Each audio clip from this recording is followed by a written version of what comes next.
Good evening everyone. Welcome to Bajirao IAS Academy's daily newspaper analysis. Now in this analysis, we'll be looking into important current affairs which are covered in different newspapers. So today is 6th December 2025. And without any further delay, let's get into the discussion. Let's understand these topics one by one. And the first important topic which has been given in the Hindu newspaper, and from the syllabus point of view also, this topic is very important, and this deals with India-Russia relations. Now from the syllabus point of view, this is very important for General Studies paper 2. Now let's understand this in detail. Now we all knew that India and Russia are the comprehensive strategic partners, a special or privileged strategic partnership that they are enjoying with. Recently, Russian President Vladimir Putin came to India on his official visit. So this visit assumes a significance in the backdrop of US imposing sanctions on India. Or sanctions in the sense that the tariffs, the 50% tariffs on Indian goods exported to US. Now at the same time, the West is always trying to limit India's engagement with Russia. So therefore, in this context, this visit is very, very important, right? Now, in fact, so if we talk about the Russia-India relationship, it spans across around 8 decades, right? So both these countries are known for mutual trust, strong cooperation, all-weather friendship, and even a strategic alignment. So this strategic alignment has been described by both countries as special and privileged strategic partnership that they have been enjoying with. Now, in fact, during Russian President Vladimir Putin's visit to India, Prime Minister Narendra Modi described India-Russia friendship as Dhruvatara. So Dhruvatara actually means a pole star. Now, in fact, this is the pole star with steady guiding force despite global shifts and even geopolitical turbulence. So this is the term that Prime Minister Narendra Modi used to describe strong India-Russia relationship. Now, let's understand the historical foundations of India and Russia relations. Now, India-Russia relations dating back to India's independence. Now, in fact, India has developed strong relations with the erstwhile USSR as well. Now, in fact, in mid-20th century itself, both India and Russia, the erstwhile Soviet Union, so they actually maintained a very strong economic, political, defense, security relationship. Now, in fact, the best example is friendship treaty that both India and USSR signed in the year 1971. Now, apart from that, even as the world has experienced major geopolitical transformations. So major geopolitical transformations in the sense that in 1990s, disintegration of USSR took place, and United States emerged as a sole superpower. And once United States emerged as a sole superpower, and then now in the 21st century, both US and China competing for the global hegemony. So despite all these geopolitical transformations, and in fact we can also say that India has also emerged as a major power because it is the third largest economy in the world, right? So therefore India is also a major power. And in fact, Russia is a strong technological and military power. However, so whatever geopolitical transformations that are taking place, like Cold War, economic crisis of 2008 that the global has went through, and even regional conflicts in the Middle East and even different parts of the world, the fundamentals of India-Russia relations remain strong. They enjoyed a very strong relationship despite all these struggles, despite all these challenges. However, so we can actually describe India-Russia relationship as a consistent, right? So this is the consistent relationship through the crisis. That means both sides have emphasized the partnership has weathered the global challenges. right? For example, so in fact, from wars, from economic downturns, So these two countries actually faced these challenges together, and they continue to further strengthen their relations. Now, as of now, both these countries describe the relationship as a special and privileged strategic partnership that they actually enjoy. Now, for Russia also, India is very important. For India also, Russia is very important. Now, India describes Russia as an all-weather friend, and India enjoys a strong defense security cooperation with Russia, energy cooperation with Russia, and apart from that, there are different other areas where India has been strongly engaging with Russia. And Russia is also the strong supporter of India's bid to UNSC member, because India wanted United Nations Security Council need to be expanded. So UNSC need to be expanded as part of UN reforms, and this expanded United Nations Security Council, India should be a member, and in fact Russia is also a strong supporter of India's membership to the United Nations Security Council. Now, apart from that, this visit of Russian President to Vladimir Putin can be considered as a strong message to both US and China as well geopolitically. Right? So in fact, China has been looking for dominance in the Central Asian region and even Shanghai Cooperation Organization as well.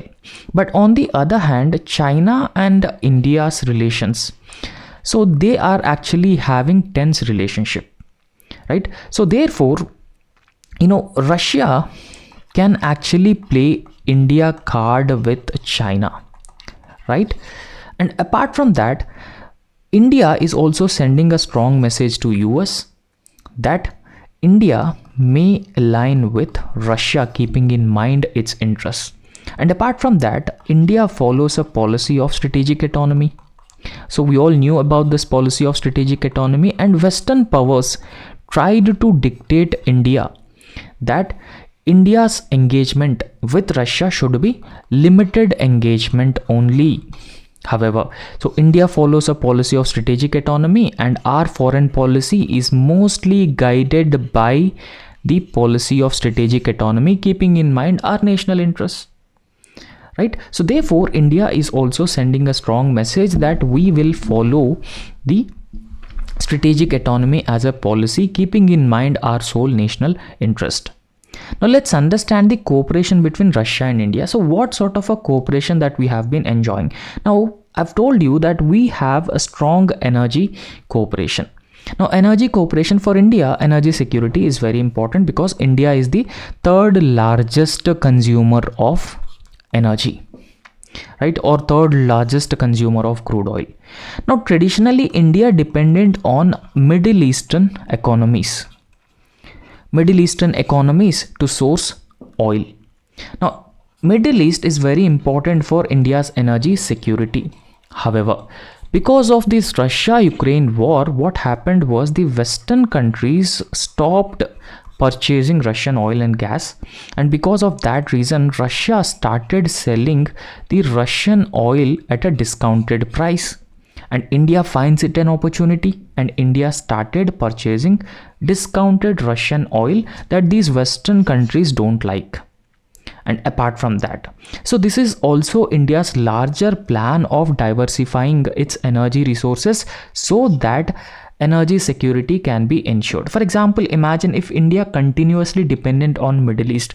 In case of any crisis in Middle East, then it may threaten the energy security of India. So this is the main aspect. So we can say that central pillar, the energy security is actually the central pillar between Russia and India relations. Now apart from that, in 2022, Russia attacked Ukraine. The Western powers described it as a full-scale invasion of Russia on Ukraine. However, what is the stand of India on this Russian attack on Ukraine, or we can say that this Russia-Ukraine war?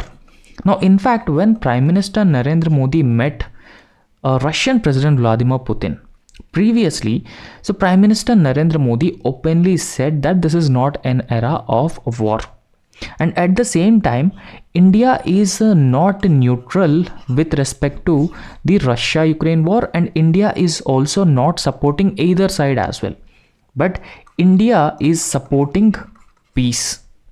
right? So India is supporting peace in this Russia-Ukraine war, and that actually means that India strongly supports any initiative which aimed at addressing these issues through dialogue, diplomacy, through the peaceful means. So therefore, India strongly supports any peaceful initiative that aims to settle this Russia-Ukraine war. And apart from that, in fact, Russia has also expressed its interest, its optimism with respect to a collaboration on India on small modular nuclear reactors. Now, in fact, small modular nuclear reactors are small scale nuclear reactors. They can be established very close to the industries or within the industries as well. So therefore, they are very small scale and they can be established within the premises of the industries, and they are very easy to operate. However, Russia is having the technology of small modular nuclear reactors, and India is also interested to collaborate with Russia on this front, right? So in fact, we all knew that Kudankulam nuclear power plant, which is located in Tamil Nadu, and both India and Russia have jointly collaborated to establish this Kudankulam nuclear power plant, and this Kudankulam is also considered as India's largest nuclear project in India. Right. So both India and Russia also have the long-term vision till 2030. So one thing is that with respect to trade, both India and Russia aimed to take this trade to 100 billion US dollars. However, according to some estimates, the trade has already reached around 63 billion US dollars. 63 billion US dollars. However, the other thing that we should understand within this trade, the trade balance is heavily in favor of Russia. So the trade balance is heavily in favor of Russia. That means, so India is just exporting goods worth of just 5 or 6 billion US dollars, but the remaining things we have been importing from Russia. So that means we have a huge trade deficit with Russia, like China as well, right? So however, if we talk about the long-term vision till 2030, so they have decided to take the bilateral trade between India and Russia by $100 billion by 2030, and then there will be a strong investment cooperation as well, right? So in fact, the traditional sector, certain sectors are considered as a traditional sectors with respect to the India-Russia cooperation. So what are those traditional sectors? For example, energy imports, then defense imports, and fertilizer imports. So why don't we extend our cooperation to new areas? There are several new areas, so why don't we extend our cooperation? So this is the focus. So by 2030 also we will explore new areas and we will further strengthen our cooperation in all these areas as well, right? Now let's understand the other important aspect, which is mobility of skilled Indian workforce. Now one thing is that India has a demographic dividend. What is this demographic dividend? So demographic dividend actually means that the working age population, right? So working age, the proportion of working age population to the total population. Now in fact, India is a country with a large demographic dividend in the world. And apart from that, unemployment is also another major challenge in India. And in fact, Russia has been facing labor shortages. Russia has been facing labor shortages because of its aging economy. But on the other hand, for the economic growth of Russia, labor is very important. Now, why don't India send the excess workforce to Russia? So that is what is called as mobility of skilled workforce from India to Russia, so that we will leverage the existing demographic dividend and we will send the skilled workforce to China, and then we will address the problem of unemployment in India, and at the same time there will be a healthy diaspora in Russia that will further help strengthen India-Russia relations. And it will also strengthen or spread Indian culture in Russia, and it will also lead to strong people to people ties as well. And in fact, So when such people are engaged in countries like Russia, it will also increases the remittances flows to India, and the families' living conditions will also improve as well by such arrangements, right? So this is the mobility of skilled workforce from India to Russia. Now let's understand the diplomatic convergence and the global politics in this context. Now if we talk about that, both India and Russia have a commonality. The commonality is that both wanted to continue and maintain an independent foreign policy. So they wanted to maintain independent foreign policy. So independent foreign policy, India already follows it through its policy of strategic autonomy. So strategic autonomy policy of India emphasizes on its independent foreign policy, where no other country should dictate India's foreign policy and its terms. And in a similar way, Russia also wanted to maintain an independent foreign policy. No other countries should influence Russia's foreign policy. Now, in fact, both India and Russia are also strongly supporting a multipolar world order. Right. So after the fall of USSR, the world order was a unipolar world order. A unipolar world order that USA has emerged as a sole superpower. But because of exceptional rise of China, China became the second largest economy, and it has also emerged as a superpower because of its technological prowess, economic superiority, and even its military dominance. So because of all these factors, China has also emerged as a superpower. Now both USA and China have been competing for the global dominance, for the global hegemony. They wanted to create a bipolar world order which was existing during the World War. However, India as of now stands for a multipolar world order where there are multiple centers of power, and in a similar way Russia also wanted a multipolar world order, because both India and Russia believes that in a multipolar world order their interests can be better protected for the time being. Now the other dimension of it is India calls for peace in Ukraine. We all knew that in this Russia-Ukraine war, West criticized India that India has been supporting, despite India being a democracy, India has been supporting the invasion of Russia on Ukraine. However, India from time to time has clarified that it is not playing any neutral role. However, India strongly supports any peace initiative that has been taken up to resolve the issue between Russia and Ukraine. Now, in fact, Prime Minister Narendra Modi has also clarified directly to the Russian President Vladimir Putin that this is not an era of war. So therefore, India strongly committed for peace in Ukraine, and India also wanted that this Russia-Ukraine war come to an end, and India also called for peace in Ukraine. Right? So these are the key aspects of which are in focus. Now, the next very important topic. So this has been given in the Hindu newspaper, and from the syllabus point of view also, this is very important for General Studies paper 2. Now let's understand about this. Now, in fact, it talks about a cess on pan masala. So this is a bill that has been introduced in the Lok Sabha, and the name of the bill is Health Security National Cess Bill of 2025. Now, firstly, we'll understand what is this Health Security National Cess Bill of 2025. Now, so this bill has been introduced in the Lok Sabha by the minister. Right? So it has been introduced by the finance minister in Lok Sabha, and in fact, this Health Security National Cess Bill of 2025.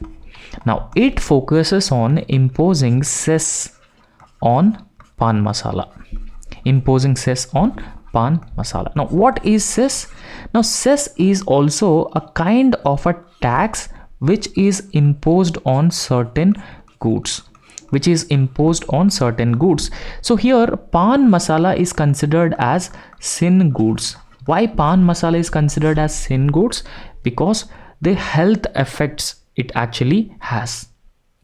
So because of that reason, it is considered as a sin good, and this is a cess is a tax which is imposed on sin goods, and in fact the cess is collected by the central government, and cess will not be shared with the state governments, and that's where the state governments have been contesting this. Okay, you are imposing cess, and whatever taxes that you raise through cess are not shared with the state governments, and they are kept with the central government, and that's where we have a problem. This is what the state governments have been saying. Now, however, this cess on pan masala will replace existing compensation cess under the GST regime, right? Let's understand this. National Health Security and National Security Cess Bill of 2025. So what are the key features, key tenets of this bill? Now, GST cess end, because there is a GST compensation cess. So what is this GST compensation cess? Now, if we talk about this GST compensation cess, so few things that we should understand here. Now, in fact, when this GST was introduced in the year 2016, there are some manufacturing states which have lost the revenues, which have lost the taxes. So these states have raised issues that we are a manufacturing state, so therefore we have been losing a lot of taxes if you come with the GST. So center has agreed to provide compensation to those states for a certain period of time which have been losing the revenues because of the GST. Now, in order to raise that money, the center has introduced this GST compensation cess. So now, with the Health Security and National Security Bill of 2025, so what has been happening? The GST compensation cess on tobacco products is nearing its end, right? So that means the cess amount under GST compensation will no longer be collected. And again, so the other factor is the bill also proposes cess on pan masala manufacturing. So we all knew that pan masala causes cancers and other health effects. So therefore, introducing cess disincentivizes the purchasing of the pan masala. And then the revenues which have been raised through this cess on pan masala, so where these revenues will be used? The revenue will be used in health and national security initiatives that the government has been launching. Now, what health and national security? For example, PM Jan Arogya Yojana. So Jan Arogya Yojana. So it is a health initiative, and this cess amount may be used for effective implementation of this program. And in case of any national security initiative has been launched, so this amount may be used as part of that. Now, what is the need for an alternative revenue? Now, in fact, the government seeks a new revenue stream for the essential sectors. Now, if we talk about the cess application on this pan masala product, it will apply on machines and processing in pan masala production, right? So therefore, what sectors might be affected by this cess? So it expected to ensure a sustained growth and development in these sectors. Now, let's understand the rationale behind the new cess, because we have already gone through it. The basic aspect we have already dealt with that, but let's understand what is the rationale behind this new cess. Now, in fact, targeting a high risk product category through a new cess. Don't you think that pan masala is a high risk product category? Of course, yes, because it causes cancers. It causes oral cancers. It also causes other harmful effects, health effects as well, right? So therefore, the pan masala manufacturers, those who are manufacturing this pan masala and the products related to pan masala, they deemed unsuitable for conventional excise based taxation. Why they are unsuitable for conventional excise based taxation? Because the production practices and monitoring challenges. So that's why the production practices and monitoring challenges, they may not be covered under the conventional excise-based taxation. However, this new bill, which has been introducing cess on the pan masala, proposes to levy based on production capacity of machines, ensuring better compliance and even a revenue predictability as well. So those machines which are being used in manufacturing pan masala, so this cess will be imposed on those machines. And apart from that, so we should also look at this from the public health perspective as well. Now understand that public health system is part of the state list. Now in the 7th schedule of the Indian Constitution, so Constitution has itself divided powers between the center and states, and public health system or public health is part of the state list. However, as I've already told you, if you consume pan masala, there are chances of oral cancers and even other lifestyle non-communicable diseases as well.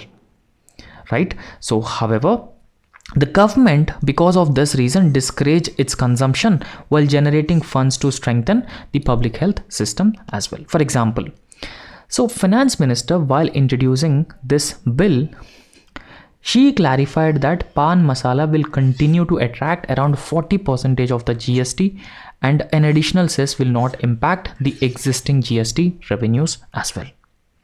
Right. Now, what are the fiscal and federal dimensions to this issue? So if we look at the fiscal and federal dimensions to issue, so revenue for the states, because cess amount is not shared with the state governments. So therefore, public health is a state subject. So Union Finance Minister Nirmala Sitharaman is highlighted that the cess proceeds will be shared with the states. Right? So since public health is the state subject, so she has clarified that the cess amount will be shared with the respective state governments. So therefore, the state governments may not have the fiscal fears about whether this cess amount will be shared with state governments or not. And in fact, the cess amount will also be used to expand the healthcare infrastructure in the states. However, there will be a dedicated resource stream as well. If the government has been imposing cess on pan masala, then there will be a predictable and dedicated revenue stream or resource stream for health and national security, reducing the ad hoc funding patterns. Right. So let's understand the cess trends. So if you look at the cess trends all across the country, the cess as a percentage of gross total revenue stands at around 6.1%, right? So which is lower than 7% average for 2010 to 14. So 2010-14 the cess was 7.4%, but it is as of now is just 6.1%, right? So therefore, she has been indicating that new cess does not excessively burden overall taxation on the people. Right. So these are the fiscal and federal dimension, and this cess will also be shared with the state governments. Now, let's understand another very important topic with respect to Mahatma Gandhi National Rural Employment Guarantee Act. Right. So this is important from the prelims and mains perspective, and in fact, it is important from the general studies paper 2 perspective. Let's understand about this. Now, what is Mahatma Gandhi National Rural Employment Guarantee Scheme? Now, in fact, MGNREGA Act. So this provides a legal guarantee of 100 days of work. 100 days of legal guarantee of work to every unskilled rural household who is willing to do an unskilled manual labor workforce. Right? So therefore, the Manrega Act was passed in the year 2005, and it provides 100 days of legal guarantee of work, and it also provides the unemployment allowance as well. Unemployment as well if concerned agencies are not able to provide employment within 15 days of reporting for work. If they are not able to provide employment within 15 days, and then The government will also provide unemployment cess as well. Unemployment allowance as well. Now also understand, the 50% of the beneficiaries of Mahatma Gandhi National Rural Employment Guarantee Scheme must be women, right? So therefore it leads to the economic independence of women, self-reliance of women. It improves their decision making. It also leads to economic empowerment of women, right? So in fact, a fixed timeline for payment of wages. Wages must be paid within a limit, and compensation for delayed payments as well.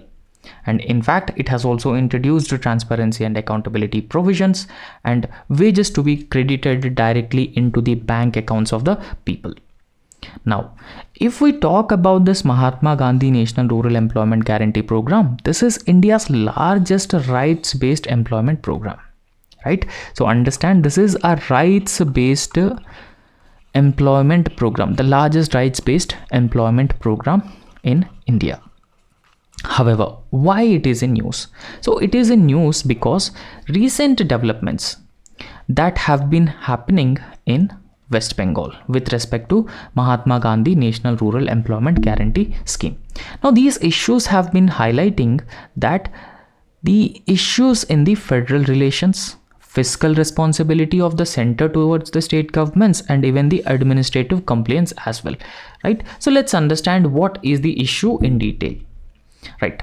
So in fact, the central government has suspended providing Manrega funds to the West Bengal, invoking section 27 of the Manrega Act. So let's understand this in detail. Now, in fact, the central government has stopped providing funds to the state government of West Bengal.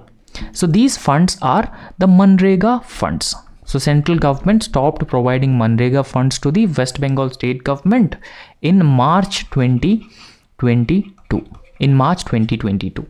However, what was the reason that center has given for stopping the funds to the state of West Bengal? Now, in fact, the reason is states continued non-compliance with the central directives on how Manrega should be implemented. So because of non-compliance by the state government of West Bengal, the central government has stopped providing funding to the West Bengal for Manrega scheme. And in fact, so under section 27 of the Manrega Act, under section 27 of this Manrega Act, so it actually empowers the central government to withhold funding, right? So empowers central government to withhold funding in cases of procedural irregularities or even financial mismanagement as well. However, so let's understand the judicial intervention. So if we talk about the judicial intervention in this matter, so West Bengal has approached the High Court. In June 2024, the Kolkata High Court ordered the resumption of the scheme in the state. Right? The scheme must be resumed in the state because it's a rights-based employment program. However, the center appealed the High Court's decision in the Supreme Court, but the Supreme Court has also upheld High Court's order on October 2024. And what Supreme Court has said? The judicial stand of the Supreme Court has actually reinforced that principals withholding wages for completed work undermines the rights-based nature under the Manrega program. Because already work has been completed but wages are not given because center has stopped giving funding to the Manrega program. Now, so what financial implications it will have? Now, in fact, the center currently owes around 3,082 crore rupees to the state of West Bengal for the already done Manrega works, which also includes 1,452 crore in pending wages, which are already earned by the workers but not paid to the workers. So since Manrega is a rights-based employment program, these wages must be given to the workers on time. Right? So the Manrega workers have been engaged in activities like pond desilting, road repair, embankment strengthening. So they actually waited for 3 years for their rightful compensation, but even then also they have not got their wages. However, if you look at the national spending trends on this, nationwide, a ministry has reported that nearly 80% of the allocated funds for the financial year 25-26 have already been spent. Right? So 80% of the allocated funds for the financial year 25-26 have already been spent, and budget allocation is 86,000 crore. And expenditure till date is 68,400 crore. So therefore, it has been indicating that heavy dependence of states on this Manrega. Right, so there's a huge demand for the Manrega and even potential budgetary pressures as financial year progresses. So this is the key issue in the state of West Bengal with respect to the Manrega program. So that's all for today, and thank you so much.